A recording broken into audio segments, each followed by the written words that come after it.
Jesse, how are you? Great. You've been at Leeds since February. How have you enjoyed it? Yeah, it's been great. It's been the people in the club and the players have been very receptive and very welcoming, and we've had a lot of fun. So it's been hard work for sure, but I couldn't have asked for a better reception. When people join a new club in England, they do an initiation song. Okay. Did you do one? No, they didn't make me do anything. What? I think they were scared of me. I've noticed that sometimes, that certain things will happen and no one will say anything to me about, like, maybe what the schedule says or what we're supposed to do in the meal room. Yeah. And I've tried to, from the first day, I tried to say, get rid of the English politeness, because I'm an American and we don't understand what that is. So just be straightforward. Want to get stuck in? Yeah. What song would you have sung if you had to? Probably Livin On A Prayer by Bon Jovi. Whoa. Yeah, yes. Livin On A Prayer. Yes, it's got to happen. I'll speak to Luke Ayling, get it sorted Okay, next good. game, yeah? Yeah, that would be great. That would be great. What have you changed around the place since you've come in?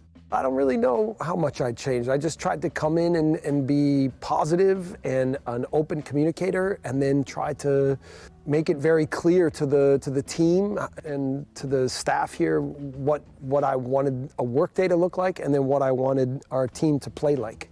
I can say everyone, to a T, to a man, to a woman in this building, has committed themselves entirely to try to help me with this team. You come across like a lovely, lovely man, and obviously a top manager, but you can lose it, can't you?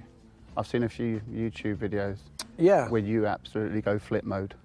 Well, I think I have a personality where I'm pretty open and friendly, but I'm not afraid to be proper. But it's only comes when I'm not satisfied with what's happening and when our standards aren't being met. And so I understand that can be a mixed message sometimes, that I'm friendly and open and careful about things until I'm not. Yeah. Right? And so whether you're my son or daughter or wife, or a player that plays with me or a worker, sometimes you have to read the room a little bit, but I try to be justified for my behavior and try to make sure that we hold each other to very high standards. The old gaffer, Marcelo Bielsa, was renowned for brutal training sessions. What's your training session like? I think it's the first place I've come where I didn't bring with me, or at least the first reaction was, this guy's crazy with the way he wants us to train. So, I think that the reason I'm here in general is because the intensity at which Marcelo thought the game should be played and the intensity at which I think the game should be played are fairly similar. And so I'm very appreciative to have an incredibly hard-working team that is all in when it comes to doing whatever it takes on game day. Yeah. And then it's just about sort of directing their energies in the best way that I think is beneficial for the way we want to play. Do you still get involved with training? Because you were a bit of a player, weren't you? I try not to. If it's a little boxes game or something and I can jump in, then maybe, but I'm too old now. It's sad. You're looking in good nick, though. No, not as good as I wish I was, and these guys are fit. I mean, you're talking about a high level. They run the most in the league. So it's a group that is incredibly strong and fit and physically powerful. So I was never that, and I certainly am not that now. What sort of player were you, though? Yeah, I think I was intelligent. I was fairly technical, but I wasn't the best athlete. I wasn't the fastest guy, but I was a good passer, and I saw the game pretty clearly. And I think that tended itself toward being a good manager, or the thought to be a coach. And so, and I'll be honest, like at about 26 years old, it's when I started to treat my playing career like a research project for when I wanted to be a manager. At 26? Yeah. So I started taking my badges, I started coaching youth football more and more, and then, I started wrapping my mind around what this position would look like and what I wanted it to look like.